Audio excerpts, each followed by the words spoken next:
bon matin, bonjour ou bonsoir tout le monde et bienvenue à ce 90e épisode 9-0 tabarouette. En pas long on est à 100 des sommeliers de la lutte. Cette semaine, à l'épisode, on est le review et les highlights également de Wrestle Dream 2024 de la All Elite Wrestling. Ça va faire, il va être quand même un gros show comme tous les pay-per-views de la All Elite Wrestling. Fait qu'on va pas mal se concentrer sur ça. Mais on va quand même faire une petite chronique du public. Je suis Max Perriard et je suis en compagnie du... comment dire, un peu bipolaire émotivement face à la All Elite Wrestling. Gaston Gay. Bad Blood m'a fucké complètement parce que moi j'ai aimé Bad Blood et ça a l'air que les gens ont pas tant aimé ça. Puis ça m'a un peu heurté dans ma confiance parce que je regardais Wrestle Dream hier, puis j'étais comme c'était un bon show, mais c'est-tu vraiment un bon show? Puis finalement, force est d'admettre que côté lutte, c'est un bon show. Côté histoire, il y a des bonnes affaires, mais pas toutes fonctionnent. Donc, mon côté rationnel a repris le bord, ça n'a pas été long. Fait que, on va en parler de toute façon, là, on est là pour ça, parler de Wrestle Dream. Si jamais vous êtes à Montréal et vous voulez voir des bons shows d'humour, je vous conseille le Ciné Nacho mardi au pub L'Île Noire sur Saint-Denis. C'est demain, là, ça. C'est demain, là. C'est là. C'est le thème cette semaine, c'est Pikachu. Oui, mais Pokémon. Fait que c'est tout le temps des thématiques un peu geek, fait que cette semaine c'est Pokémon.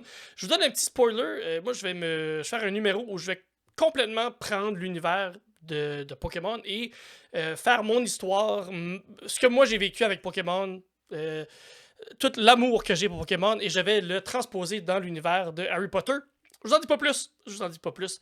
Fait que vous viendrez voir ça si jamais vous êtes à Montréal, si jamais vous voulez venir voir des référents beaucoup trop pointus. Si jamais mercredi, si vous êtes sur la promenade Fleury, encore à Montréal, mais dans le nord de l'île complètement, c'est Ariane et ses amis. Fait que je fais une chronique à cette soirée-là. C'est au Ménade sur la promenade Fleury. Fait que viendez voir ça, la gang, s'il vous plaît, si vous voulez. Gros merci. Ariane qui a entre autres fait l'affiche qu'on voit toujours des sommeliers de la lutte. Fait un gros merci, Ariane. Écoute, moi de mon côté, j'avais un show ce week-end. Un autre podcast. Je me trompais avec mon autre podcast. C'est correct. Jaser pour jaser, où je recevais Rachel Ellie. Fait que gros merci aux gens qui étaient là, c'était vraiment le fun, une belle petite soirée. Dans une belle salle, fait qu'on va reprendre ça, probablement l'hiver, on n'a pas encore la date, on reviendra. Et cette semaine, un corpo c'est bien ça. La business, c'est ça, c'est comme des événements privés où on est engagé pour venir faire le party ou peu importe, là, ça peut être différents trucs. Fait que moi, c'est comme une association de psychologues qui m'a engagé pour venir faire un 30 minutes de blague. T'as pas peur de te faire juger? Ben écoute, non, parce que je me fais juger constamment, puis c'est un peu ça. Dans la vie, on se fait juger, puis peu importe. Exact. Puis j'ai quand même un 30 minutes qui parle de santé mentale, tout ça. Puis mon autre travail va être en santé mentale. Fait que, de santé mentale ou de poulet? C'est ça. Les deux, mais c'est ça. Des fois, on le sait pas. Mais fait que j'ai bien hâte d'aller présenter tout mon matériel là-dessus. Très cool. Et si jamais ça m'étonne, des fois peut-être psychologie et lutte peuvent se croiser. Fait que si jamais vous allez être là, la psychologie de lutte existe. Exact, la psychologie de la lutte. Triple H, c'est le meilleur psychologue de la lutte. Fait que ça va être ça cette semaine. Fait qu'on se prépare pour ça. Et sinon, vous, de votre côté, écoute, on a eu Pierre-Paul qui nous a proposé un petit quelque chose. Je te laisse le lire. Oui, c'est Pierre-Paul qui nous dit « Salut, Max et Pierre. » Salut, Pierre-Paul. J'ai une idée de chronique du public. En fait, je regardais un épisode de Quel Talent, qui la version québécoise de Got Talent, qui je pense qui est pas mal dans n'importe quel freaking pays qui existe.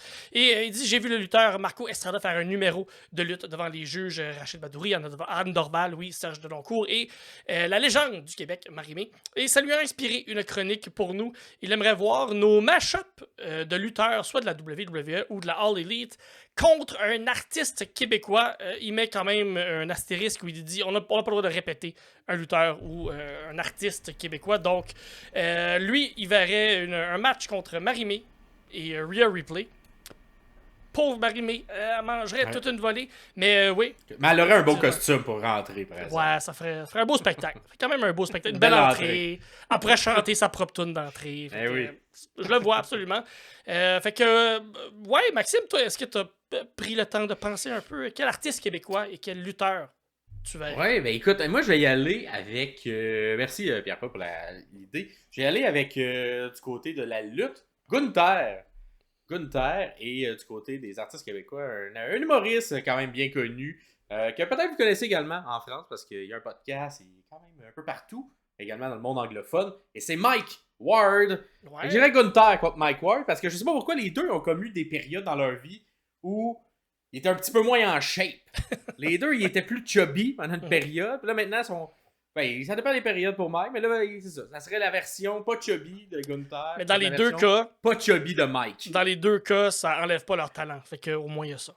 Exactement. Fait que je pense que j'irais avec ça. Fait que d'un côté des blagues assassines, puis de l'autre côté des chops assassines. Aïe, aïe, Fait aïe. que ça serait mon match-up d'artistes pour la raison que je trouve, c'est ça. Ils ont comme également eu une carrière qui se ressemble. Les deux, ça a pris du temps avant que ça décolle. Mais quand ça a décollé, on a frappé très très haut dans l'humour ainsi que dans la lutte. Fait que bravo aux deux qui ont un peu des trajectoires semblables. Là, tu irais avec qui? J'irai avec un collègue, un ami, un humoriste que vous connaissez peut-être, que vous connaissez peut-être pas, Martin Lauzon, qui fait du jiu-jitsu. Je voudrais pas me battre en général contre Martin Lauzon, qui a fait aussi du bodybuilding. Mais Vince l'aimerait beaucoup, beaucoup, Martin, qui est un collègue, contre Kurt Angle. J'aimerais juste voir comment ça pourrait se passer, ces deux-là, dans un ring. Martin, qui est très absurde dans son humour. Donc, Kurt Angle, qui a un timing comique impeccable. Fait que de voir ces deux beaux garçons dans le ring, peut-être se battre ou peut-être juste se flatter. On sait pas ce qu'ils vont faire. Ces deux-là, je serais très curieux de voir ça. Martin Lauzon, si vous connaissez pas, allez voir ses réseaux sociaux. Il est très fort sur TikTok aussi. Allez voir, ça vaut la peine. Kurt Angle, si vous connaissez pas, c'est que vous faites c'est ça, pas le bon podcast. C'est pas le bon podcast. Et j'aimerais aussi voir Éric Lapointe contre Charlotte, juste pour toute la revanche que les femmes au Québec sont capables d'avoir. Et c'est tout. C'est un juste ça. petit Eric qui tapote là, au figure eight. Un figure eight, fait que je suis désolé. Ouais. J'aimerais bien voir ça. Écoute, moi je vais aller pour un truc en équipe. Ouh. On va y aller avec les Denis Drolet qui affronteraient les Young Bucks. Fait que c'est ça, tu sais, un combat de tout instant, le brun contre un peu plus. Ça dépend à quelle époque des Young Bucks, mais les paillettes ou les couleurs un peu plus. Fait que d'après moi, pas mal certain qu'avec le talent in ring des Young Bucks, ils seraient capables de faire un excellent match avec les Denis. Puis on dirait si vous connaissez pas les Denis, c'est les deux humoristes québécois. Puis Denis Barbu, il ressemble à un lutteur de base, là, tu sais. Genre, ça serait clairement. Dans le jeu vidéo qui arrive là, le lutteur basic. Mais ouais, et puis il y a un personnage aussi qui fait très lutte, là. Il s'en calisse un peu de tout, puis il est en esti après tout le monde. Fait que ça fait très, très bien. Je suis bien d'accord. Il y a un peu à la Brody King, là, tu sais. Il serait fâché. Fait que vous, si vous auriez un match-up à faire avec. Là, on a dit des artistes québécois, parce que c'est ça la demande de Pierre-Paul, mais ça peut être, si vous êtes de l'autre côté de l'océan, des artistes français, artistes belges, peu importe où vous venez, versus un lutteur. Dites-nous-les dans les commentaires. Puis peut-être qu'on fera un retour si on a assez de réponses. Oui. Vous pouvez nous le dire en bas. Et perdons pas de temps parce que c'est une longue carte. Un show qui a duré près de 5h30 si on inclut le pre-show. Wrestle Dream 2024. Écoute, on va commencer par le pre-show. Ensuite, je te dirai mes impressions générales lorsqu'on se rendu à la carte principale. Oui, je suis d'accord. Le pre-show qui est disponible gratuitement sur YouTube. Vous pouvez aller le regarder. Pas besoin qu'on fasse trop de résumés vers ça parce que vous avez accès gratuitement. Fait qu'on a commencé ça avec Atlantis Jr. contre Brian Cage pour la Ring of Honor World Television Championship. Encore une fois, comme on l'a déjà nommé, bizarre que la Television Championship soit défendue dans un pay-per-view, mais bon. On voulait donner un spot peut-être à Atlantis. Peut-être que c'est quelqu'un qui... J'ai l'impression qu'il c'est un fils de. Fait qu'on lui donne... On l'aide, là, tu sais. C'est un petit peu plus simple, son chemin vers... Oui, mais je trouve ça bizarre qu'il était champion, puis spoiler alert, il a perdu la ceinture. Fait que je trouve ça quand même bizarre qu'on essaie de lui donner une vitrine. Ou il a bien paru. Ce que j'aime beaucoup de Brian Cage, c'est que ça fait longtemps qu'il est là, il a de l'expérience. Fait que peu importe avec qui tu vas le matcher, Brian Cage est capable de s'adapter. Peu importe le lutteur, et ça a paru avec Atlantis Jr. C'était quand même un bon petit match. Ouais. J'ai bien aimé, moi, Brian Cage, effectivement, Oui. dans ce match-là. Puis la foule, en général, dans tout le pre-show, était quand même très, très hype. Fait que, on va y revenir un peu plus tard, mais bravo à la foule était aussi. dedans. Ouais, bravo à la foule tout le long. Je pense qu'ils ont bien suivi, bien il y a eu des petits moments, mais dans le pre-show, c'était très hype. Fait que, non, c'est ça. Écoute, un bon... ça a duré pas très longtemps, mais ça a à peu près 11 minutes.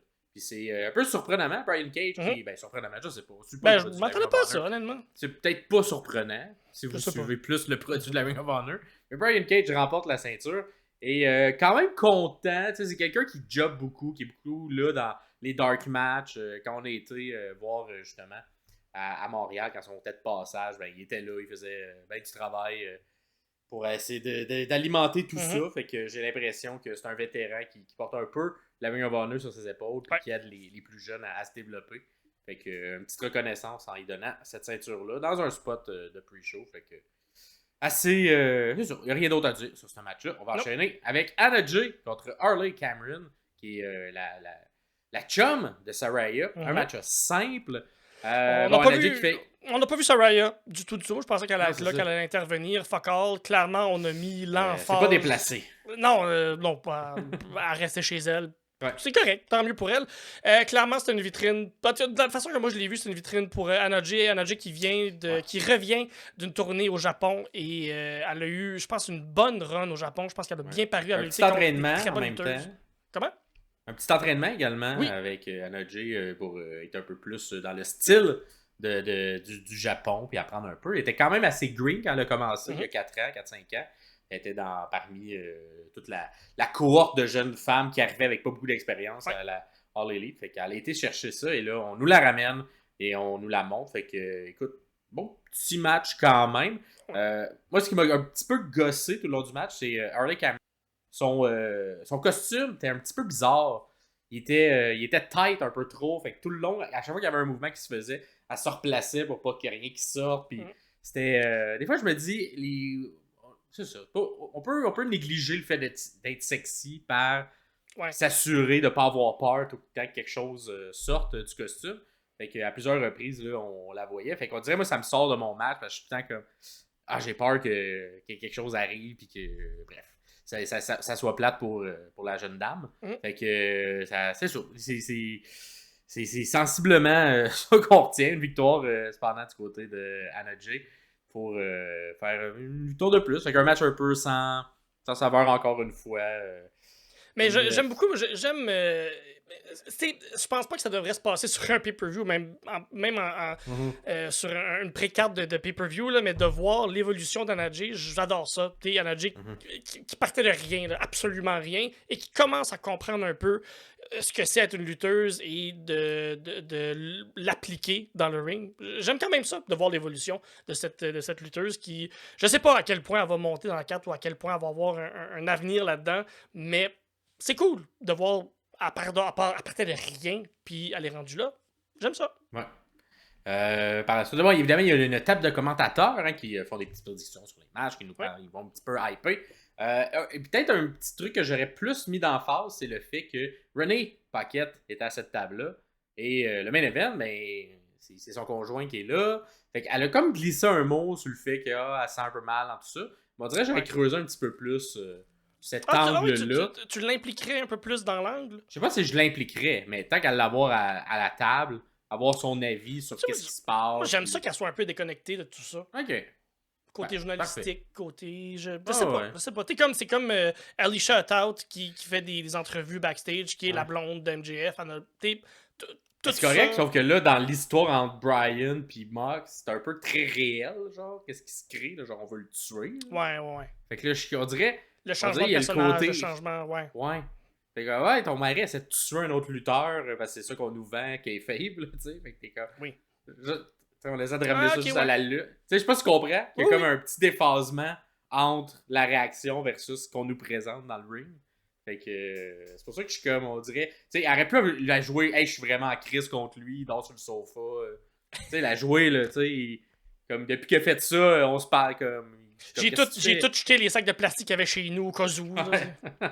Mais tu sais, en tout cas, ils se connaissent, puis on sait qu'ils ont quand même eu une bonne relation, Brian puis René, à travers les années. Fait elle le mentionne, on dirait, c'est ça. On n'a pas écrit ce bout-là pour le laisser dans le kayfabe. Fait que si on vient au match, sinon, on a un autre match collection MXM qui, dans justement une des entrevues avant le match, nous annonce qu'il va y avoir un troisième joueur. Et c'est. Toi, tu sais pas c'est qui. C'est Rico qui fait un retour à la lutte. Parce que c'était un note de bas de page dans l'histoire de la lutte. Début des années 2000. Il y a monsieur Daddy Ass qui était en équipe avec, je ne me souviens plus de son nom, son partenaire, mais qui jouait un peu des personnages homosexuels. Puis on jouait un peu sur la ligne. C'était à l'époque on pouvait. Dans le temps où c'était l'humour de Vince. Gay, là. C'est ça, l'humour de Vince. Là. Fait que Rico était un des personnages dans cette histoire-là. Puis bref, il était supposé marier, puis tout ça. Bref, j'écoutais à peine, puis je te dirais que c'était pas ce qui m'intéressait le plus dans le produit. Fait que j'ai pas un très grand souvenir de tout ça. Okay. Fait que je suis comme, ok. Mais par exemple, j'ai l'impression qu'on l'a ramené pour essayer de faire une petite boucle à cette mauvaise idée des débuts des années 2000. Mais moi, j'ai compris ce qu'on a voulu faire avec. J'ai compris là, que c'était une ancienne vedette de la lutte. Puis même si j'avais pas le référent, j'ai compris ce qu'on a voulu faire. T'as le mot vedette fort un peu. T'es pas en train de vedette. C'était une personne présente en avant de la caméra. Mais non, mais dans le sens où collection MXM étant montée, avait une belle montée. Puis j'ai l'impression que de mettre ce monsieur-là avec eux, je fais comme, ils sont pas capables de faire ça par eux-mêmes, finalement. C'est ça que tu me dis, Tony? C'est ça que tu essaies d'installer? Moi, je pense qu'on aurait dû les laisser toutes seules. Puis dans le match, j'ai aimé ce qu'ils ont fait parce que c'est niaiseux, parce que ils font exactement ce qu'ils font, des genres de poses un peu stupides. De rajouter ce monsieur-là, je fais comme, pourquoi? Quand? Comment? Où? Pourquoi? Ben, si vous avez écouté South Park, c'était un classique Member Berry. Remember? Ben, c'est ça, c'était ça. C'était un Member Berry de Rico. On voulait-tu vraiment jouer sur cette nostalgie-là? Moi, je m'en fous un peu. Je pense que les gens qui écoutent la lutte, qui ont plus dans 40-50, ils ont trouvé ça bien drôle de le voir là, de ce que j'ai lu sur les réseaux sociaux. Mais moi, pour vrai, on s'en fout. Puis, ben, c'est ça. Avec Bowen qui est dans l'équipe aussi. Je pense que c'est une manière un peu de faire la paix avec cette clairement très mauvaise idée-là à l'époque. Là. Fait que ça, le petit rap au début, quand même. Caster qui drop une ligne sur Pilili. Ouais. Dans l'actualité. Exactement. Puis il y a encore beaucoup de connotations sexuelles dans son rap. Et c'est ça. Puis le match, moi, j'ai trouvé ça le fun. J'ai bien. Mettons des 4 matchs, je pense que c'est celui que j'ai préféré. Oui. Au niveau de la lutte, au niveau de tout ça. Puis je pense que le Rico, même si j'ai pas aimé ça, il est utilisé de la bonne manière. Puis son timing est bon de la manière qu'il est utilisé. Fait que ça permet de faire une fin à l'histoire avec Daddy Ass. Fait que, écoute, c'est tout de même les gentils, The Acclaim, qui remportent le tout. Et collection MXM, on va voir si ça se termine, ce mini push, si on veut. On verra. Ou si on va les envoyer ailleurs, vers d'autres choses. Ensuite, on a Tony Khan qui vient faire son Tony Khan de lui-même. Fait que Wrestle Dream a créé ça en l'honneur d'Antonio Inoki. Fait que là, il amène les 2 petits-enfants d'Antonio Inoki. Maman!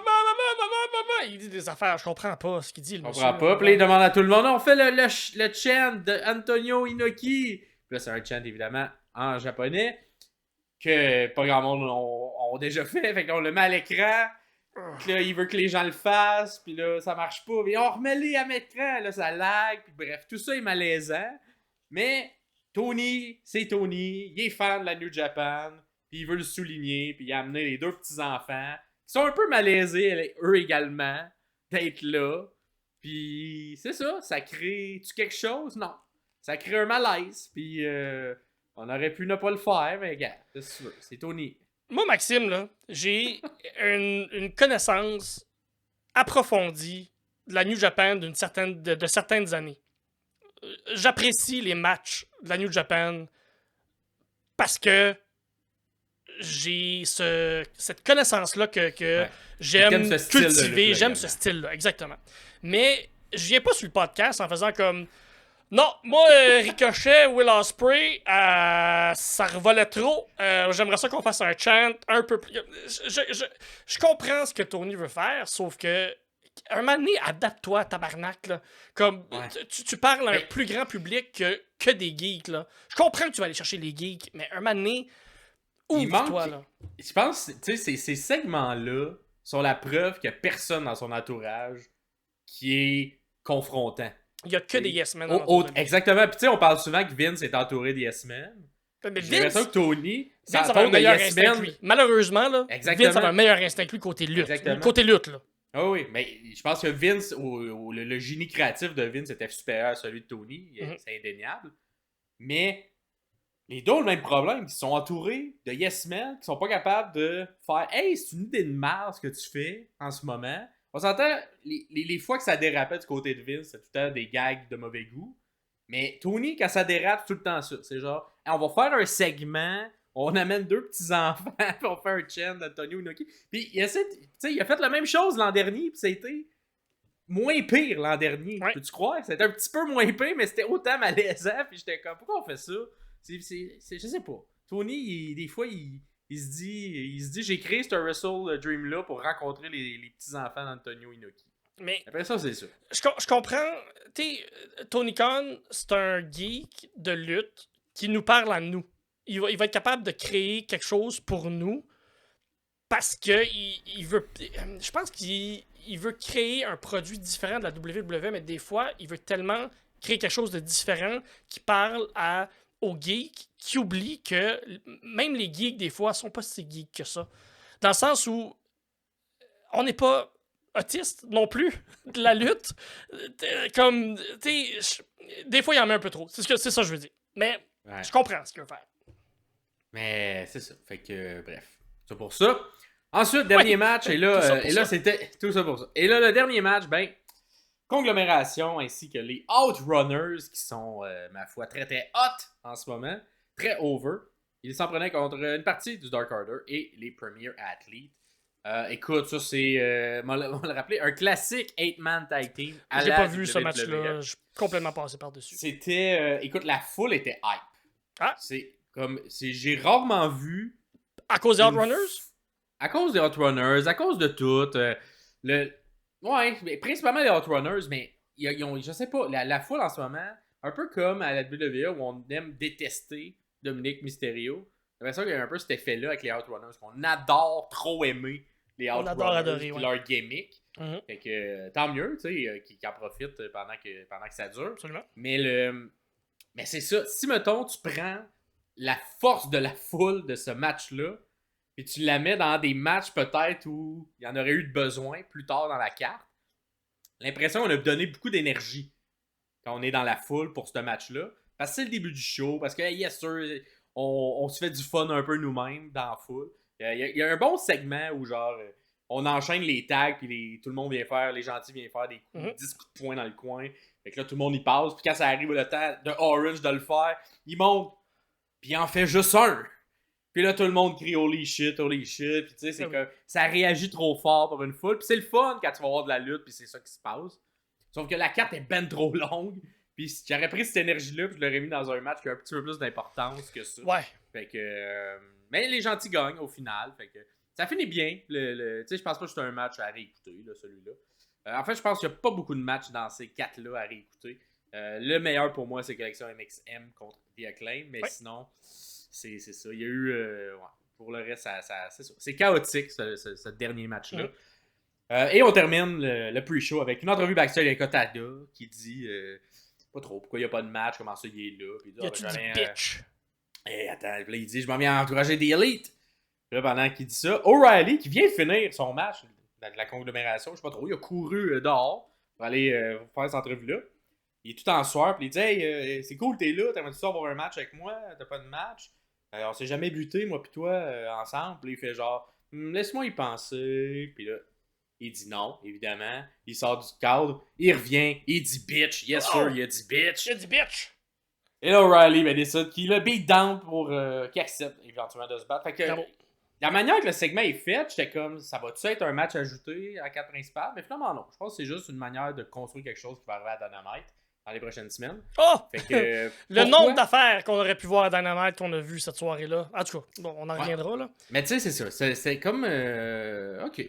C'était OK. Je sais pas pourquoi c'était là, mais vu qu'il y en a d'autres dans le reste de la carte, je le mentionne parce que c'en est une que j'étais comme... Pas pourquoi on nous présente ça.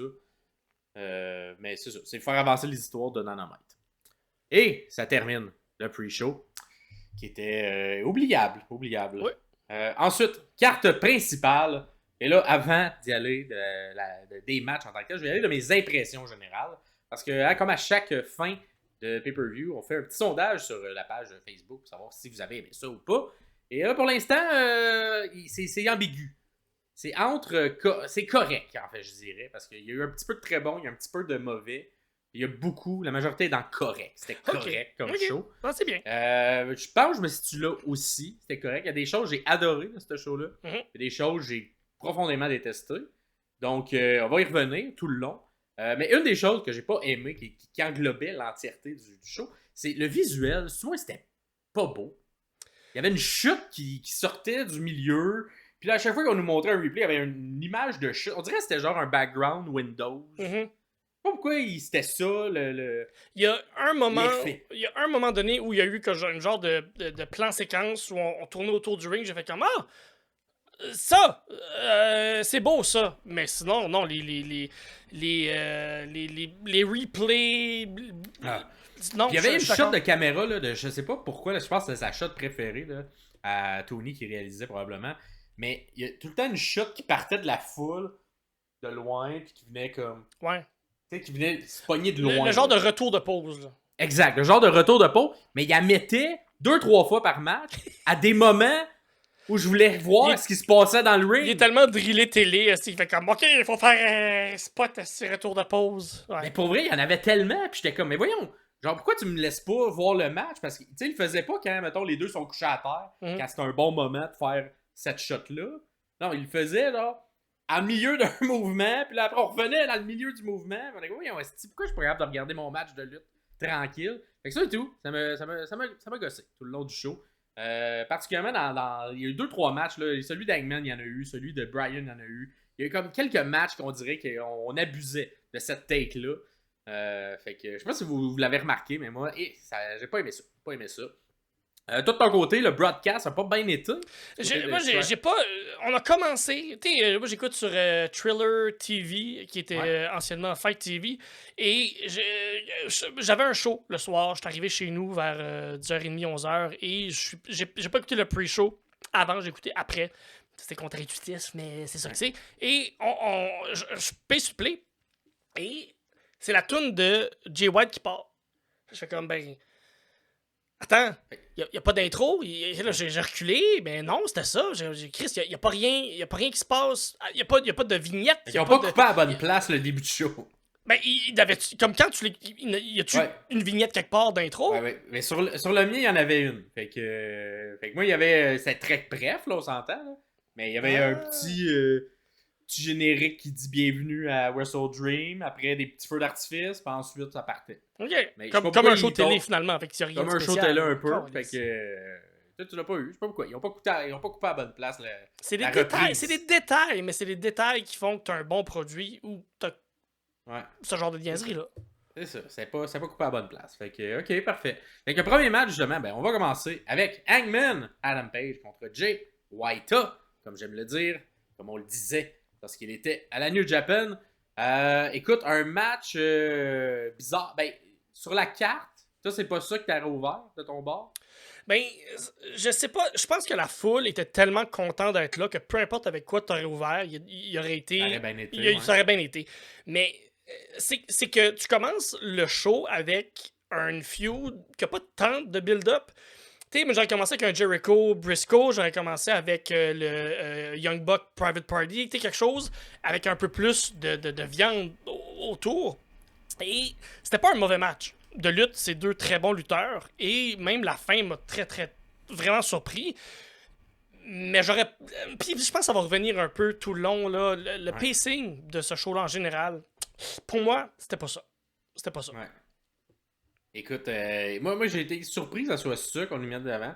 Je pense que si, mettons, j'y allais par force de match, J'aurais peut-être été, moi, le gros match Osprey, Ricochet et Takeshita. En partant, ouais, ok. Ben oui. Pour ouvrir. Ben, oui. Donne-leur le temps, puis Qu'est-ce qui est important dans un show? Que ce que soit un show de lutte ou un show d'humour, qu'est-ce qui est important? L'opener puis ton closer. Ouais. Ben, c'est ça. Fait que c'est peut-être ça. Mais après, j'étais comme, c'est intéressant. Je vais voir ce qu'ils vont faire avec ça. C'était un bon match. Ouais, c'était quand même un bon match. C'est sûr, la foule était très. On a commencé à faire des swerve house pendant l'histoire. Et là, ça te prouve que l'histoire entre les deux, on s'en souvient pas vraiment. Parce qu'on se souvient plus de l'ancienne rivalité d'Adam Page avec Swerve. Fait que, on avait entendu que Swerve allait revenir. Fait que peut-être le public était essayé de manifester ça. Et de faire let's go, on veut qu'il intervienne dans ce match-là. Spoiler alert, c'est pas arrivé. Mais le match, comment il est construit, on a attaqué la jambe principalement de Hangman du côté de Jay White. J'ai pas de souvenir qu'il y avait une blessure là avant. Fait que c'était vraiment une histoire qui restait à l'intérieur du match, qui a été créée dans le match. La chimie entre les deux était quand même bonne, j'ai trouvé. Est-ce qu'il y a une historique dans le Bullet Club au Japon? Je sais pas. Je pose la question à... Je vais la poser à mon expert New Japan. Pierre, est-ce qu'il y a un historique? Je sais pas. Honnêtement, je vais la poser à mon expert, Pierre-Paul. Est-ce que tu me diras? Je crois qu'ils sont pas tant croisés dans le temps de la New Japan où ils étaient en équipe en même temps. Fait que je pense pas qu'il y a un historique de frustration de ce côté-là. Ouais. Fait que, c'est ça. Le match est bien, mais tout le long, on essaie de vendre un peu Hangman qui essaie de faire son buckshot puis que le genou le dérange un peu tout le long. On fait un gros powerbomb sur le bord du ring de la part de Hangman sur Jay. Et là, il le ramène dans les airs. Il paclave un deuxième des marches en métal. Les marches en métal qui ont quand même été bien utilisées derrière cette soirée-là. Oui. Mais tabarouette que ça c'est d'habitude, ça a déjà mis fin à des carrières. Ça a déjà mis fin... on a déjà sorti du monde, là, Kevin Owens a déjà sorti du monde pendant une couple de mois avec un mouvement comme ça. Puis il a même pas fait ses escaliers de métal, juste sur le bord du ring. Là, d'enchaîner les deux, on dirait que c'était comme trop gros pour juste après que le match se continue. Fait que là, comme c'est la All Elite, on semi-no-sell tout ça. Fait qu'on a un petit peu mal, mais on s'en va, ça rampe. Là, Hangman, là c'est juste pas clair. Là. Il sort, il pogne sa propre ceinture à lui. Mais là, tout d'un coup, l'arbitre a décidé que là, c'est pas légal. Dans le temps de Cody Rhodes, quand il était là, c'était légal. Dans d'autres matchs, c'était légal. Mais là, ce match-là, il s'est dit non, on va pas donner des coups avec ta propre ceinture. C'est parce qu'il y a eu des strap matchs avant. Faut s'en souvenir. C'est le rappel au strap match avant. C'est ça l'affaire. Je comprends, mais pourquoi l'arbitre décide qu'elle l'enlève? C'est ça qui bouge un peu. Fait que là, Jay, pour contrer ça, il décide qu'il crache sur Hangman. Un gros crachat dégueulasse blanc. C'est vraiment dégueu. Fait que là, sûrement, ça le déconcentre parce que là, il sait plus quoi faire. Puis il bang un knee bomb. Ça rampe direct de Jay White pour renverser la vapeur. Ouais. Et ça va être à ce moment-là que Jay commence à travailler le genou. Fait que quand même été long pour se rendre à ce point-là. Moi, à ce point-là dans le match, je fais comme qui est heel puis qui est babyface. Je fais comme... c'est ça. Ça, c'est la question générale que je vais te poser tout le long. Puis c'est plat parce que il y a des moments, on s'en crisse pas. Mais à plein de moments, on s'en crisse. Puis à cause qu'à plein de moments, on s'en crisse, les moments que tu veux pas que je m'en crisse, j'ai le goût de m'en crisser parce que t'as tellement pas donné d'importance à ça dans, mettons, 3 matchs sur 4 que je suis genre, pourquoi là, pourquoi là, c'est pas juste 2 personnes qui s'affrontent comme c'est tout le temps? Fait il y a de quoi là, dans la logique du booking que, justement, ça fait qu'on sait plus pour qui qu'on devrait prendre, pour qui devrait être gentil, qui devrait être méchant. J'ai compris que Hangman, c'est un méchant quand il a brûlé la maison de l'autre. Mais Jay White, tu me le vends comme un méchant depuis qu'il est là. Ça fait 6 mois que tu me le vends comme un méchant avec le Bang Bang Gang, avec tout. Puis là, techniquement, là, parce qu'il fait un retour, faut qu'il soit gentil. C'est pas assez clair. C'est pas assez clair. Quelque chose que j'ai aimé, par contre, dans le match, c'est la meilleure façon de contrer le buckshot lariat, c'est le pipe dans le milieu. Et ça, Jay White l'a bien compris. J'ai adoré ça. Parce que Hangman est sur le bord, puis il veut connecter son buckshot, puis Jay White fait juste comme s'approcher de lui sur le bord du ring. Puis Hangman est comme, Chris, là, il pousse. Il est pas bien placé. Il est pas bien positionné. Fait que là, il pousse. Puis là, Jay White recule. Fait que là, il est à la bonne place. Il va pousser l'ancien. Mais là, Jay White, il recule encore plus loin dans le ring. J'ai vraiment.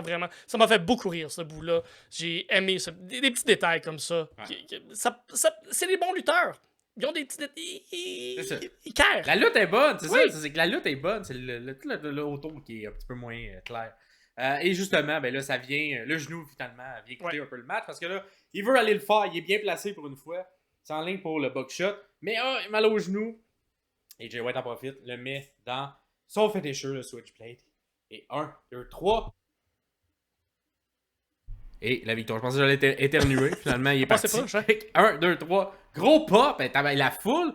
Puis là, c'est ça. On dirait qu'on venait de finir le Outrunner. La foule explose. J'étais comme... C'est-tu comme... Tu The Rock qui vient de gagner contre Steve Austin? C'était tellement un gros pop ce qui s'est passé là. Fait que je suis comme... Peut-être que les gens étaient vraiment contents du retour de Jay White. Mais... un très gros pop. Ouais. Fait que... Bon petit match. Le match est bon aussi. Mais c'est ça. Les personnages, il faut qu'ils soient un petit peu plus définis. Puis c'est ça, tu sais, moi, au niveau du booking, parce qu'on avait parlé dans la prédiction, c'était un match un peu baromètre pour savoir, il est rendu où Jay White, là? Et, force est d'admettre, il est revenu dans les bonnes grâces encore une fois, on va lui redonner une autre chance. Mais, encore là, est-ce qu'il est over parce que les circonstances faisaient qu'il était over? Est-ce qu'on va capitaliser là-dessus? Est-ce que c'est un vrai babyface? Est-ce que le Bang Bang Gang est rendu babyface? Tout ça, là. Tu sais, il gagne quand même de manière clean contre Hangman. Puis Hangman vient de battre ton champion, qui a été champion pendant 6 mois, qui était Swerve. Fait que tu sais, tu passes de zéro momentum. Genre, tu sais, moi, je pensais qu'on allait un peu construire Hangman vers quelque chose. Mais non, finalement, le pay-per-view d'après, on le remet avec une défaite contre Jay White. C'est un peu étrange, moi, tout ça, dans le niveau de hiérarchie. J'ai l'impression... J'ai l'impression qu'on est en train de préparer le terrain pour arriver tranquillement pas vite au tournoi continental qui est en décembre. J'ai l'impression qu'on veut donner des victoires à tout le monde en ce moment. On veut que personne rentre faible dans ce tournoi-là, puis que tout le monde ait eu un genre de calendrier semi-favorable, 50-50. Parce que je comprends pas cette défaite-là d'Hangman avec les derniers mois, les dernières semaines surtout, là. Il y avait quand même un retour. Ben, je comprends et pas dans le sens où ça va pas briser le momentum d'Hangman, d'après moi. C'est un peu... Sa carrière, c'est un peu ça. Là, il gagne, il perd. Si tu veux bâtir Jay White... il a jamais été mis sur un piédestal, Jay White, depuis le début. Fait que moi, je trouve pas. Moi, je trouve qu'il a été mis sur des piédestals puis il a juste raté son occasion à plusieurs reprises. Là. C'est ça que je voulais dire. Ouais, parce que là, on va lui redonner une autre chance. Fait que c'est un peu le Baron Corbin en ce moment. C'est ça quand même. Fait que c'est ça. Dites-nous si vous avez aimé ce match-là dans les commentaires. Prochain match, un match Mario May contre Willow Nightingale. Bon, on avait parlé dans la prédiction. Un match qui avait tout pour avoir une belle construction, mais qui n'en a pas vraiment eu. Et c'est ça, c'est genre ça a été un bon match entre les deux. J'ai tout à dire, mais j'ai rien à dire de ce match-là, dans le sens où c'était un bon match de lutte. Ça revient exactement à la carte au complet. C'est tellement un bon match de lutte. Les deux femmes se donnent tellement. Puis il y a des spots comme le Dead Valley Driver dans le coin à la fin quand Mario May le vend tellement bien. Quelle selle de Mario May. Elle est toute molle. Faut qu'elle se fasse traîner pendant que Nigel McGuinness n'en revient pas aux commentaires. C'est super bon, ce tout bon, mais je m'en calisse. Et la foule un petit peu également était un petit peu endormie. Fait que, autant elle était super over pour les Outrunners puis pour la victoire de Jay White. Ça que là, c'était comme, tu sais, ça fait quand même 2 heures que le show roule quand c'était arrivé pour le pre-show. Fait que c'est comme une mini-pause dans l'énergie. Puis c'est dommage parce que les filles ont quand même fait un bon match. Très bon match. Mais qu'il n'y avait pas les réactions fortes qu'aurait dû avoir ce match-là. Il y a notamment eu un kick-out du Mayday que c'est déjà arrivé, mais quand même, je le mentionne. Il y a également un genre de segment de soumission dans le milieu où Willow qui faisait un genre de figure 4 modifié sur le côté où elle frappait, elle comme poussait sur le genou. Ah oui, avec son pied, oui. Qui a finalement se fini avec elle donne des coups de tête de Maria sur son propre genou. Fait que j'ai quand même trouvé ça le fun, original comme petit spot. Même si je trouve que le placement des pieds était un peu bizarre pour le Figure 4. Il y a Maria qui fait un peu penser à Trish Stratus, je veux pas, là, dans le même genre de personnage. Et qui est sorti un peu, qui a sorti un mouvement de Trish Stratus en se mettant sur la tête à l'envers pendant que Willow est sa troisième dans le coin. Elle pogne les pieds. Donc là, très impressionnant. Willow la lève pendant qu'elle est comme ça. Fait qu'elle réussit pas à faire je pense que ça s'appelle le Stratisfaction. Ouais. Mais tombe en. Fait que là, gros powerbomb, ça va-tu arriver? Non! Finalement, Mariami contre Hurricanrana. La foule était en délire. C'était tellement un beau mouvement. Puis c'est pas facile à exécuter et que ça soit fluide, là, tout ça. Si vous avez vu Trish Stratus dans ces dernières années, justement, là, c'était un petit peu moins fluide qu'à son prime. Mais Willow qui le vend, comme qui spin dans la dernière seconde pour tomber sur le dos, comme c'était très très bien fait. Là. Ouais. Fait ensuite, elle enchaîne tout de suite avec un coup de genou d'en face de Willow. Ça rentrait au poste. Et ensuite, Storm Zero. Et elle gagne avec le Storm Zero. Fait que ça, pour moi, c'est comme sa place. Là, on attaque Tony revienne. Ouais. Fait que je m'attends à ce que c'est la première personne qui a une véritable chance d'enlever la ceinture à Mario. Tony. Soit Tony. Parce que à chaque fois, il y a des petits clins d'œil à Tony. Fait que Tony Storm est parti faire des petits dodos. Des petits dodos pendant quelques mois. Quand va-t-elle revenir, on le sait pas.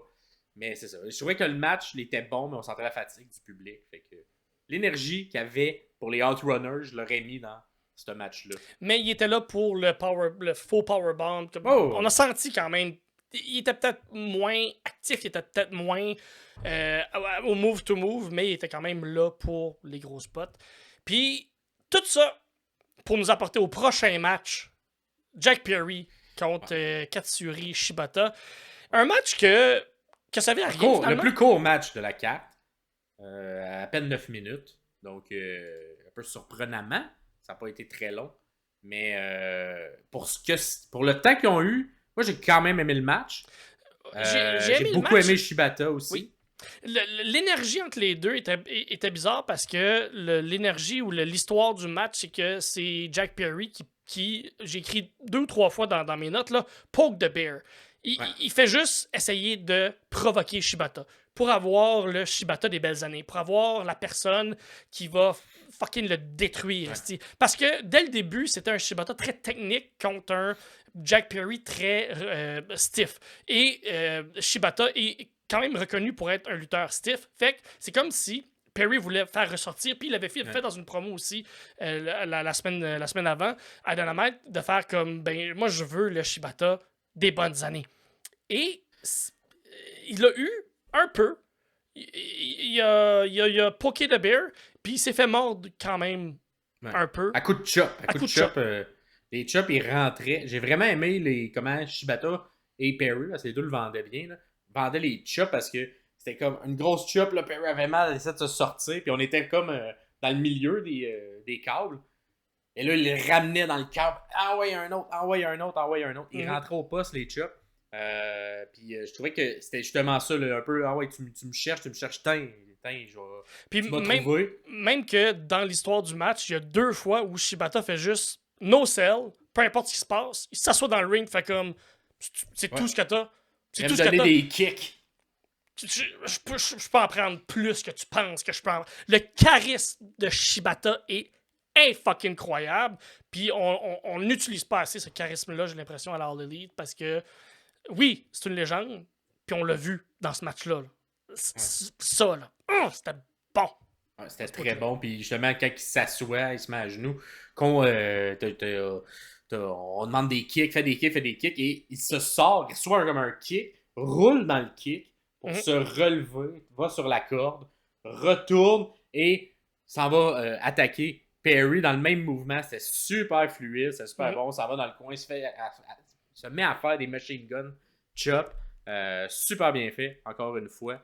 J'ai vraiment aimé ce segment-là. Là. C'était super bien fait. Ensuite, Perry, il fait un DDT sur Shibata à l'extérieur du ring.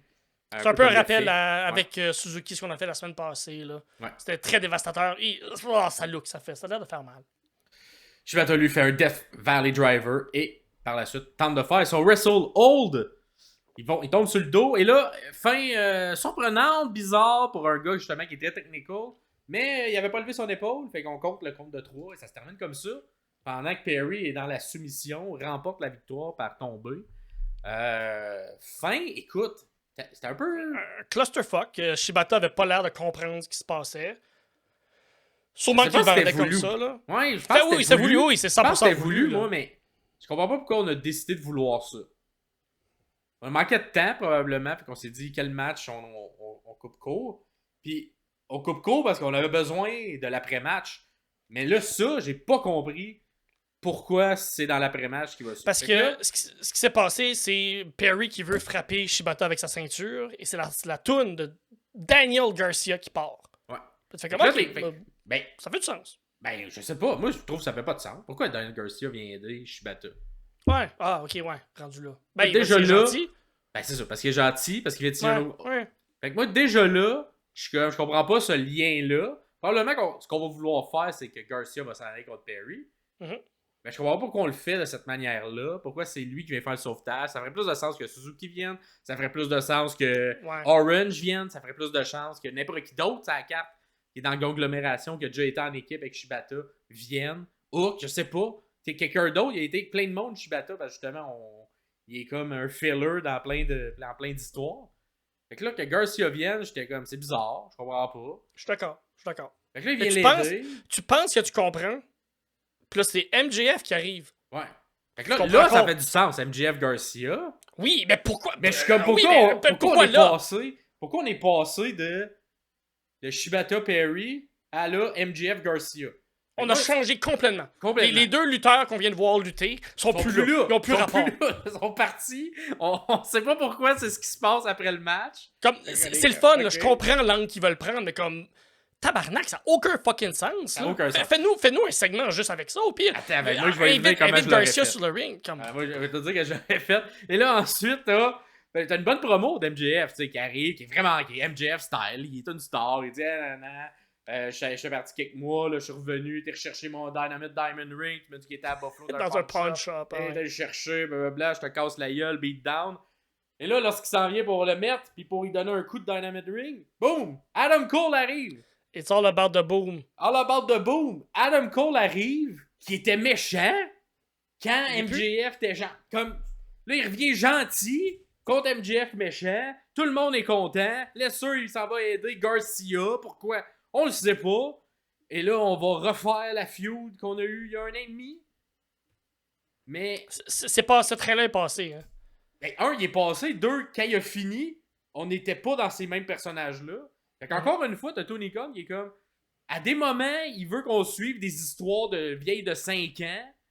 Puis à d'autres moments, il est comme... On s'en calisse la dernière fois. Lui, il était méchant, puis il attaquait tout le monde, puis il était dans l'Undisputed. Puis... Mais le pire, c'est que l'histoire entre Adam Cole et MJF, ça sera pas mauvais. Mais pourquoi tu le présentes après un match de Perry puis Shibata? C'est juste ça. C'est juste ça. Puis pourquoi Cole vient aider Garcia? Puis... Fait que là, on est passé du match Perry-Shibata. On a fini ça avec une feud qu'on va refaire MJF contre Adam Cole. Avec MJF méchant et Adam Cole gentil. Rien compris. Je sais pas. Ça, là, c'est si tu veux, du raccourci scénaristique, là, du raccourci de booking. Ça, c'était du raccourci de booking. Parce que t'es comme, tout se passe, puis ça fait du sens quand tu le vis, mais quand tu te mets à réfléchir, t'es comme, ça fait aucun sens qu'on vient de nous présenter quand tu suis les histoires à chaque semaine. Fait que là, je suis comme, bon, ok, on s'en va où? Aucune idée, on s'en va où? Moi, si je l'avais à refaire, pourquoi? Il en a fait un speech, là, il y a 2 semaines. Ouais. À Dynamite, Garcia, en disant qu'il vient de signer un gros contrat, tout ça. Mais ce speech-là, dans le pay-per-view, enlève le speech qu'on va voir plus tard avec Swerve où il se passe pas grand-chose. Mais là, mets ce speech-là où il dit « Hey, on sait-tu, vas-tu re-signer, vas-tu pas re-signer? » Oh, il annonce qu'il re-signe. Il y a eu un bidding war. Boom, bidding war, c'est le mot-clé. MJF. Boom, MJF. Non, le bidding war, il est pour moi. Là, oh, il est là. Boom, ramène Adam Cole à la limite. On l'expliquera dans le prochain Dynamite pourquoi il est rendu gentil. Mais pourquoi t'as pas fait ça de même plutôt que de le mettre dans une crossbar à genre nous le rentrer après Shibata contre Jack Perry? Mais c'est un peu ce que je critique à propos de ce pay-per-view-là. Il y a beaucoup de choses que j'aurais aimé voir à Dynamite. Qui aurait valu la peine. De team à cause de ça, Tabarnak. Ça m'énerve. Mais il y a beaucoup de choses que tu fais comme, ben ça méritait d'être à Dynamite. Ça méritait d'être à la télé.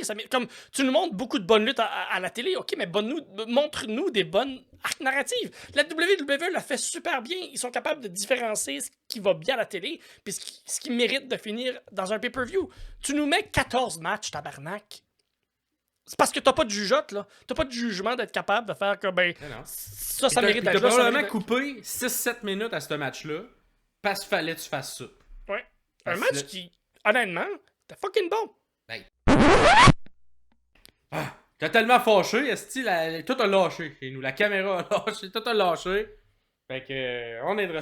Oh, mais tabarouette, c'est ce qui conclut ce match-là, que fini en segment et un retour d'MJF et Adam Cole. Que ça aurait pu être mieux fait, ça aurait pu être mieux joué. Oui. Prochain match, le match, selon moi, de la carte. Mon match préféré, ton match préféré également, Pierre. Ouais.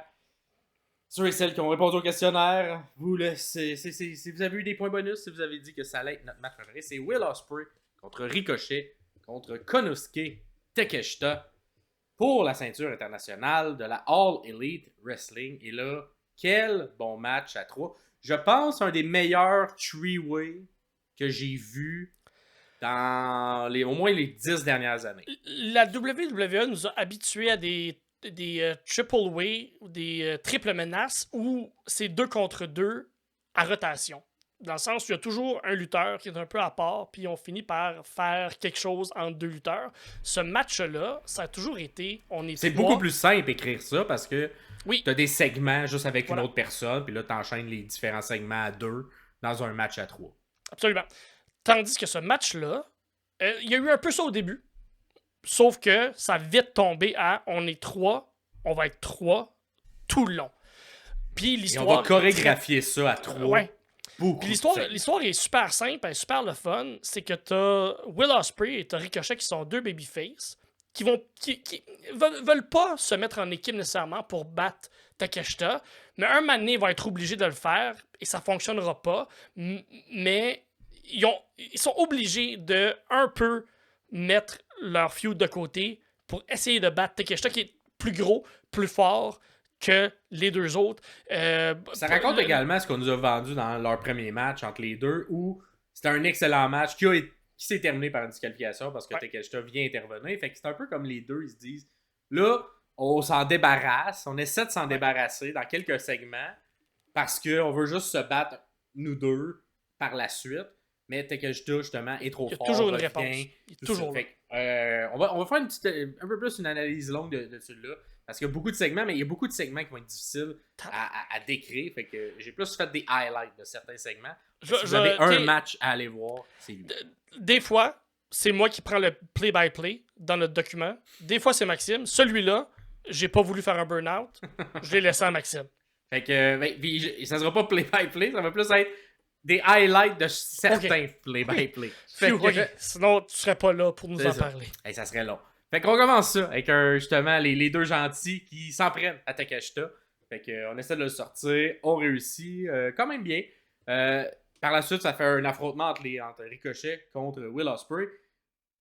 C'est le festival du compte, de l'évitement. Fait que rien touche la cible, tout c'est vite. Et ça se termine avec les deux qui font sur les mains, en springboard dans les cordes, atterrissent en super-héros, un à côté de l'autre. Ça regarde un peu, mais ça regarde pas longtemps parce que Takeshita, McLeod, double dropkick, c'est 2, et 2. C'est bon, ça. Mais ça, j'ai ri. J'ai ri à ce moment-là. Belle séquence, belle écriture, puis ça l'explique également que c'est un peu passé dans le premier match avec deux super égales, puis Takeshita qui vient écrire. Takeshita qui fait comme vos flip-flops, là, mais encore lisse, m'a juste vous péter. Pas clair. On l'installe dès le début. Fait que ça, c'était super bien fait. Par la suite, Takeshita installe une table à l'extérieur qui va servir beaucoup plus tard dans le match. Très important à la fin, ouais. Fait qu'il l'installe à cet endroit-là. Ricochet, par la suite, est dans le ring. Il fait une backflip vers l'extérieur pour tomber sur Takeshita. Takeshita, il l'attrape à moitié, mais mettons il l'attrape. On appelle ça un Sasuke Special, je pense. OK. Mais il l'attrape. Fait que là, ça n'a pas fonctionné. Fait que là, qui part pas? Will Ospreay qui refait le même move exactement que ce que Ricochet a fait et tombe sur l'autre épaule de Takeshita, mais là, c'en est trop. Fait que là, il tombe à terre. J'ai bien aimé ça. Live, quand je le regardais, j'étais comme, il va attraper le deuxième. Il va ça attraper aurait le été deuxième. Puis Ben, il aurait ça fallu que aurait ça été soit l'inverse. Si c'était incroyable. Ouais. Il aurait fallu que ça soit le deuxième qui est le plus petit qui saute en deuxième. Mais oui, ça aurait été fou. Mais l'effet est bon. Puis il y a eu beaucoup de clins d'œil comme ça, de genre. Il réussit à en contrer un, mais le deuxième, c'est ça qui vient venir à bout, si on veut, de Takeshita, qui est vraiment vendu comme un powerhouse dans ce match-là. Bien aimé le booking de Takeshita là-dedans. Je pense qu'on devrait le booker comme ça parce qu'il est tellement grand et immense comme lutteur. Ses avant-bras, là, on va en parler peut-être plus tard que tu l'as noté, là, mais ses avant-bras, là, un moment donné, Ah là. oui, on va en parler. Ça rentre. Fait que, encore une fois, des super bons three-way tout le long du match. Là. Bref, le segment, allez l'écouter. Écoutez le match au complet. Là. Le segment se termine par un mouvement à 3 où Will est comme pogné en dessous de l'épaule de Takeshita. Ricochet saute dans les airs, pogne le coup, fait un neckbreaker. Fait que quand il tombe, il y a Ricochet dans son aisselle. Fait qu'il tombe de même et Osprey, Paclao, il te fait un DDT, mais genre à la verticale. Et qui était beau, ce DDT-là. Vendu à la patte, là. C'est un neckbreaker en même temps qu'un DDT. C'était super beau. Fait que ça, c'était le highlight, si on veut, de ce segment à 3-là. Mais ils sont super bien. Si vous voulez être lutteur un jour, peu importe, allez regarder comment ce match-là, ils travaillent les trois pour faire de manière fluide des segments. C'est vraiment bien fait. Par la suite, le prochain segment, c'est un segment sur le bord du ring. Fait que là, on est sur le bord où il y a la table. Fait que là, on va-tu tomber dans la table, va-tu pas tomber dans la table? Fait que les trois sont là. Les deux gentils, encore une fois, décident qu'ils se mettent en équipe. On chop en malade le chest de Takeshita. Pendant ce temps-là, Takeshita, il se sauve parce qu'il a mal sur le chest. Mais là, Ricochet, il partait pour faire un cutter. Mais là, il voulait le faire à Takeshita, mais il est plus là. Fait qu'il le fait, il atterrit en cutter sur Ricochet. Mais Ricochet l'évite. Takeshita remonte, le frappe. Takeshita, en tout cas, bref, il fait un gros mouvement sur le bord du ring. Et pendant ce temps-là, Ricochet montait sa troisième et drop. Il y a un petit segment également où il se met à quatre pattes et Ricochet saute sur le dos. Osprey saute sur le dos de Ricochet pour tomber en... Pas un Poison Rana, mais genre en move de fou sur le bord du ring. C'est vraiment impressionnant. C'est-tu ce bout-là où Takeshita kick out, qui n'avait pas besoin de kick out, où il y a eu un compte de 2 avec Ricochet qui fait un 450 splash, ou c'est venu plus tard? Non, on est encore sur le bord du ring avant l'extérieur. Okay. J'ai rien dit. Je vous reviens tantôt. On revient dans le ring. On fait une espèce de belle chimie entre Ricochet et Will parce que là, on a tassé Takeshita. Les deux enchaînent vraiment les mouvements. Les deux, là, ça a l'air facile. Là. Il y a comme un... on lance dans les airs Ricochet. Mais tu sais, de l'habitude, c'est pas rapide comme ça pour le mettre comme en... Comment dire? C'est un genre de destroyer, mais c'est pas un destroyer parce que ça tombe en petit bonhomme. Fait un genre de destroyer, mais qui tombe en small package pour un compte de simplement 2. Mais les deux, ils volent. La gravité s'applique pas aux deux. C'est vraiment impressionnant également, ce segment-là. Takeshita revient sur le ring parce que là, c'est terminé le segment des deux personnes qui savent voler. Il reprend le dessus sur les deux. Magnifique séquence, encore une fois, qui se finit par un gros Blue Thunderbomb qui attrape dans les airs Ricochet. Ricochet en springboard saute, il l'attrape dans les airs, puis il swing en Blue Thunderbomb. Blue Thunderbomb qui va revenir plus tard entre Hologram et Beast Mortos. Ouais. On en reparlera. On en reparlera. Les deux gentils décident qu'ils font une trêve parce qu'il est trop fort, Takeshita. Il est trop un méchant. Fait que les deux, let's go. Coup d'avant-bras sur Takeshita. No sell. Takeshita, il met un genou à terre. Il fait, qu'est-ce que vous faites avec vos coups d'avant-bras? C'est moi qui ai le meilleur coup d'avant-bras du business. Fait qu'il se relève. Gros coup d'avant-bras sur Osprey qui revole. Quel beau sell. Gros coup d'avant-bras sur Ricochet qui revole. Il a juste besoin de deux, un pour chacun. Les deux sont morts à l'extérieur. C'était tellement une belle séquence aussi de storytelling pour nous vendre les trois personnages et nous faire monter Takeshita de vraiment un autre niveau. Puis c'est vrai que ces coups d'avant-bras, objectivement, ils rentrent vraiment bien. Je sais pas comment il est fait, mais est-ce que ça rentre. La prochaine séquence à 3, encore une... Il y a beaucoup, là. Des fois, là, t'en as une dans un match. Ce n'est que ça, des séquences à 3 dans ce match-là. C'est incroyable, c'est un feu roulant. Fait que dans cette séquence-là, durant la séquence, Osprey, il atterrit. Il reçoit genre une corde à linge en mouvement de Takeshita. Et là... Wow! Non, tu sais, des fois, tu flippes, mais... à moitié. Tu sais, Brian le fait souvent, il flippe à moitié puis il tombe à terre. Lui, il flippe au complet puis il atterrit ses pieds.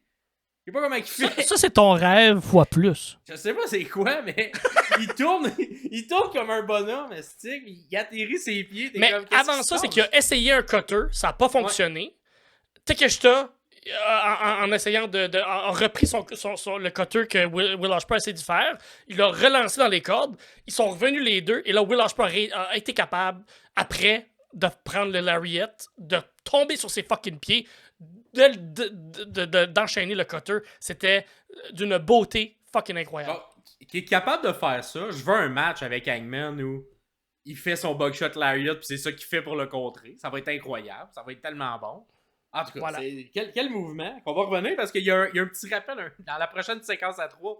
Une autre séquence à 3. Cette fois-ci, Ricochet, il est ses épaules de Takeshita. Il se ramasse là. Will Ospreay, il est sur le turn. Il est sa 3e corde. Il dit, je vais faire un finisher comme la Hard Foundation. Hard Foundation!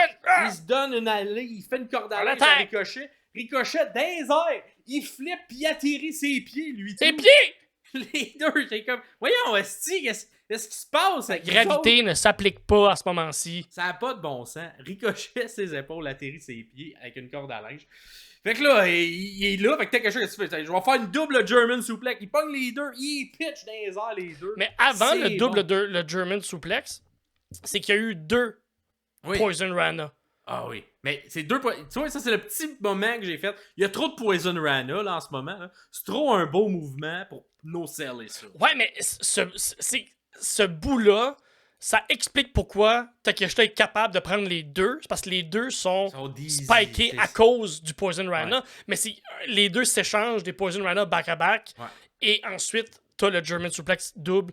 C'était d'une beauté, là. Ah! C'était bon, mais je pense pas que tu peux être capable de faire un Poison Rana quand t'as reçu un Poison Rana.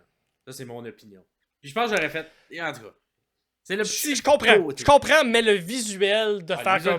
Paclao, no-sell, Paclao... Ça brise un petit peu la magie qu'un Poison Rana n'a pas d'impact. C'est juste ça. Mais bon, il y a un peu d'impact parce que... Des pal drivers a plus de pin à cette heure. Là, fait que, rendu là. Fait que bref, un autre super beau segment.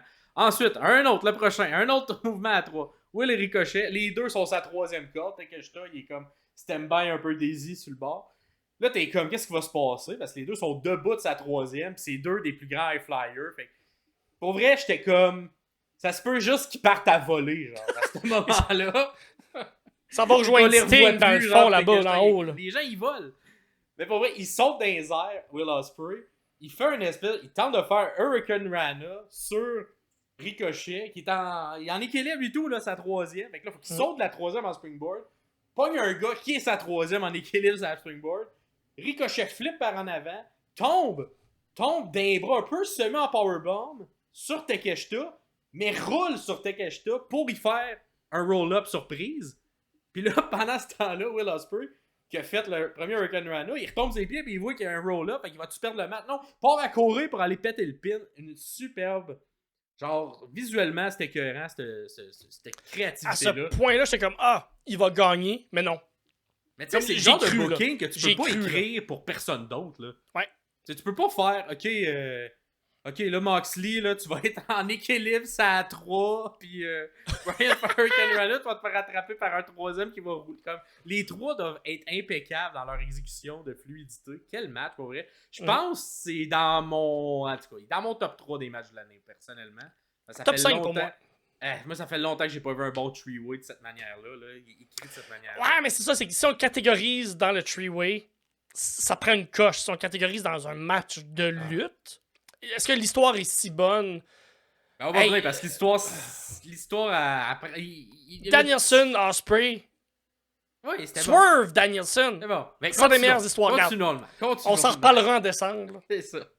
Ricochet, par la suite, fait un Shooting Star Press sur Will Ospreay. Bon, au même moment, tu sais, Ricochet, quand il atterrit, il rebondit tout le temps, vraiment trop. Fait que pendant qu'il rebondit, il se remet comme semi ses pieds. Et là, Paclao, V-Trigger, coup de genou d'en face de Takeshita qui rentre au poste. Fait que là, il revole par en arrière. Puis il atterrit sur Will qui vient de faire un Shooting Star Press. Et les deux, ils ont les épaules au sol. Fait que Takeshita est comme, je pine les deux et je gagne la match. Pourquoi pas? Hey, pour vrai, ça aurait vraiment fait du sens dans... Je l'aurais pris là. Moi, je l'aurais pris, pour vrai. Mettons là, que tu mets que c'est Omega là, qui fait ce segment-là, puis qui rentre avec un V-Trigger qui est son finisher, là, ça aurait rentré, puis ça aurait tellement été fluide aussi. Mais non, simplement deux, encore une fois.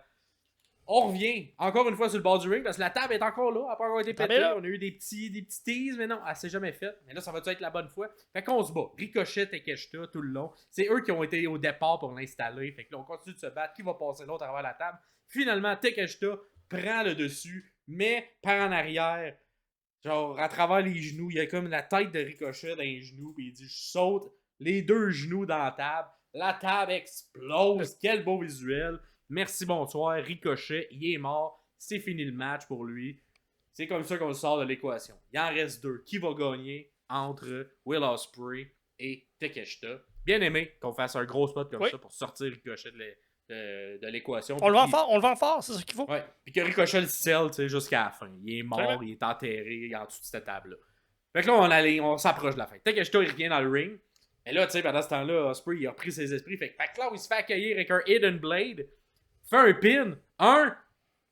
Simplement Simplement un! Kick out Takeshita à 1. Gros pas. Fait que là, lui, il enchaîne tout de suite. Il y en a vu d'autres, le Will Ospreay. Il fait pas sa face de non, je comprends pas. Il se relève. Fait que là, deuxième Hidden Blade qui rentre au poste. Fait un pin. 1, 2. Et là, la caméra est à la bonne place. L'arbitre se fait tirer à l'extérieur parce que Don Callis était au commentaire. Et il a tiré l'arbitre pour pas que son poulain perde le match. C'était super bien fait. Le timing de tout ça était vraiment bon aussi. Vraiment. Il n'y avait pas quelqu'un qui était en retard. Là, sur... Don Callis, c'est pas. c'est pas. c'est pas Tamatonga. Tamatonga, c'est ça. Voilà. On avait le même nom en tête. Fait que là. Vas-y. Non, c'est tout. On est pas les deux. Fait que là, Don Callis, il met ses gants pis de gérant, puis il se dit let's go, je m'en vais intervenir dans ce match-là. S'en va par les escaliers de métal, monte à la troisième, sort son tournevis, let's go, je vais le poignarder dans la tête, Will Ospreay. Le mien va gagner, part à courir, veut le poignarder, mais non, il se fait attraper le bras par Will Ospreay. Will Ospreay, il enlève le tournevis. Petit regard, tu me trahis, t'es mon ancien gérant. Et là, une personne anonyme, avec un hoodie. Un hoodie, pas de cagoule, un hoodie. Non, un hoodie, excusez. Un hoodie, qui arrive, attaque par derrière Will Ospreay. C'est qui? Enlève son chapeau et c'est Kyle Fletcher. Je m'attendais pas à ça. Je m'attendais pas non plus à ça. C'est surprenant. Ouais. C'est surprenant.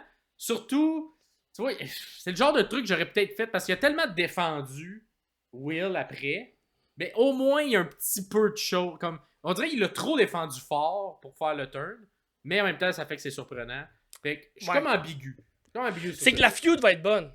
C'est ça l'affaire. Mais je pense que j'aurais laissé lorsqu'il voulait pas attaquer Will, puis que même s'il avait perdu là, le match en équipe là, pour la ceinture, je pense que je l'aurais fait un peu plus hésiter. Parce que là, il était comme trop, c'est mon bon ami, c'est mon bon chum, je le défends. Ouais, il aurait fallu qu'il tease un petit peu plus à ce moment-là. Tandis que là, il est arrivé, puis il a même pas posé de questions. Puis il est full heal. Là. Il y a comme zéro hésitation. Puis il y a quelqu'un d'autre plus tard dans la carte qui fait le même truc. Mais là, ça booking-là, honnêtement, je vais plus tard. Là, un peu. Fait que, à ce moment-là, au moins, quand Fletcher, je suis comme, OK, on l'a teasé, puis il y a une raison. Parce qu'il a fait perdre le match pour gagner la ceinture par équipe. Il était en équipe avec lui. Fait que, trahison, 101, classique entre deux coéquipiers. Ça fait mal quand même parce que depuis le départ, le personnage de Kyle Fletcher était ultra fidèle, ultra loyal. On aimait l'équipe. Ouais, il était très loyal aussi à Will Ospreay. Peu importe, même quand il y en a un qui était gentil, l'autre méchant, on restait en communion, même si on n'était pas du même côté de la clôture. Mais là, on va s'affronter. Fait il sort même un tournevis. Il donne un coup de tournevis dans le crâne de Will Ospreay. Will Ospreay meurt. Takeshita a repris ses esprits. Coup de genou d'en face. Fait le pin. Mais là, l'arbitre est morte. On l'a sorti dans le cal. Là, c'est le petit côté que j'ai pas aimé. Parce que c'est long. C'est long avant que l'arbitre arrive. C'est un bon 30 secondes. T'as pas mangé un coup dans le coin. Tu t'es fait sortir. Un moment donné, il revient. Il arrive plus vite. Là, il vend. Puis là, c'est des longs.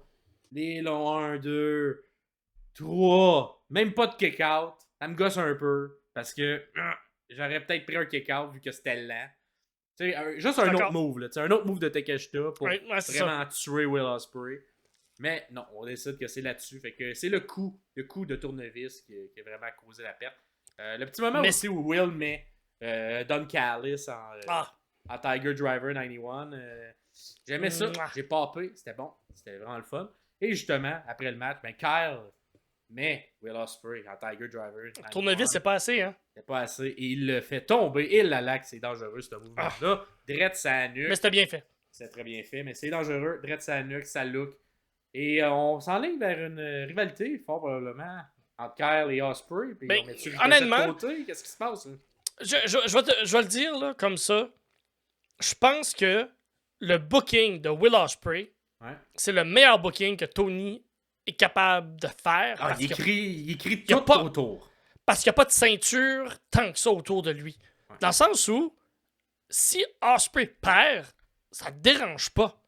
Il a perdu sa ceinture là, mais on s'en va dans une feud qui nous intéresse. Ouais. Comme... J'ai vraiment l'impression, comme un peu en 2023, tout tournait autour d'MJF. Ouais. C'est genre, toutes les feuds étaient autour d'MJF. Il y en avait genre 4. Puis il tournait autour. Là, c'est un peu le même principe avec Ospreay. Beaucoup de feuds tournent autour de lui en ce moment, mais il n'y a pas de ceinture. Fait qu'au moins, tout ça, c'est mieux écrit qu'avec MJF. MJF, c'est un peu gossant là, que tout le monde tourne parce autour. Il y avait une ou deux qu'on... Il y avait Joe, il y avait Cole, il y en avait trop. Là. Il y avait trop de trucs qui tournaient autour. Puis genre, tu regardais un Dynamite, puis la moitié du Dynamite tournait autour d'MJF, à plus ou moins. Là. Fait que ça, je trouve c'est mieux dosé. Mais tu sais, on n'a pas terminé. On n'a pas terminé avec Takeshita, on n'a pas terminé avec Kyle, on n'a pas terminé avec Ricochet. Il y a comme 3 livres ouverts qu'on peut prendre. Est-ce qu'on va mixer les 4? On va-tu faire... Mais faut enlever la ceinture d'Ospreay. Il n'y a pas besoin de ça. On va aller vers une feud. Fletcher. Puis je pense que la feud peut être bâtie sur qui est le meilleur. Fletcher qui est up and coming, qui va être le futur de la lutte, puis t'as Ospreay qui est là présentement, qui est la grosse star, puis t'as Fletcher qui fait comme hey, je veux être meilleur que toi. Je pense que ça s'écrit tout seul, rendu là, puis j'aille pas ça. Je veux voir cette feud-là, justement, pas de ceinture, puis à l'All Elite, il y a 1000 ceintures. Fait que... J'ai l'impression qu'on va quand même intégrer Ricochet. Moi, ça va faire des 2 contre 2. Moi, j'aimerais ça. Takeshita puis Kyle vont être en équipe, puis... Ricochet va être en équipe avec Will. Je suis d'accord avec toi. Parce que ça va se faire, parce que Tony Khan. Mais moi, j'aimerais ça que Ricochet et Will Ospreay, pendant 6 mois, 1 an, se touchent plus, se parlent pas. Et un moment donné, on vient dans le milieu rejoindre ça. Le match qu'on n'a pas encore vu, mais qu'on veut voir. Ouais. Mais ça se fera pas. Mon nez, vu qu'on a enlevé la ceinture, mon nez me dit que tout ce beau monde-là, sauf Takeshita, s'en va vers le Continental qui s'en vient en fin d'année. Ouais. Après moi, il y aura un affrontement au sommet à travers ce tournoi-là de toutes ces gens. Et écoute, excellent match. Moi, pour vrai, dans mes matchs de l'année, si vous l'avez pas vu et trouvé une manière d'aller regarder ce petit bijou, un three-way ultra bien écrit, ultra bien booké, puis pratiquement pas de botch. Puis tu sais, les botches, c'est pas des vrais botches, là, c'est juste un petit peu de sable dans l'engrenage dans un ou deux mouvements. Manque de timing, c'est ça, exactement. Mais tu sais, c'est pas un botch, là, tu sais, c'est tellement parfait tout le reste que tu le remarques quand c'est pas aussi fluide que ça. Mais c'est, en tout cas, un match... Puis il faut remettre aussi les lettres de noblesse à la All Elite. WWE, quand on voit un match qui est parfait, ils l'ont fait déjà 2-3 fois dans des house shows. All Elite, quand ils font un show parfait, c'est parce qu'ils l'ont fait là. Puis j'en ai ajouté là-dessus. Donner encore plus ces lettres de noblesse à Ricochet, qui est pas sur le roster. Ça fait 10 ans qu'il n'y a pas eu de chimie avec personne qui est dans ce match-là. Et qu'il est comme précis comme une horloge suisse. Ricochet lutte depuis 14 ans. Ultra comme performant, ultra fort, pas de botch. Quel talent. Il vend bien au moment où il faut vendre. Il attaque bien au moment où il faut attaquer. Il comprend la chimie d'un match de lutte. C'est compliqué là, ce qu'il y a à faire. Là. Ça demande de la confiance envers ton partenaire. Puis ça demande que toi aussi, tu reçoives de la confiance des deux autres. Donne MVP à Ricochet. Ricochet est champion du monde. Écoute, moi, pour vrai, j'espère qu'on aura une resurgence d'un micro. Comme à une époque, Bryan Danielson n'était pas reconnu pour son micro. Et il l'a été éventuellement. Mais tabarouette qui est trop bon dans le ring pour pas qu'un jour il y ait quelque chose de magique qui se passe parce que qu'il me sorte un match comme ça, quand ça fait même pas 2 mois qu'il est dans la compagnie. Oui, c'est 2 bons workers, mais quand même, tabarouette que c'était compliqué à faire ce match-là.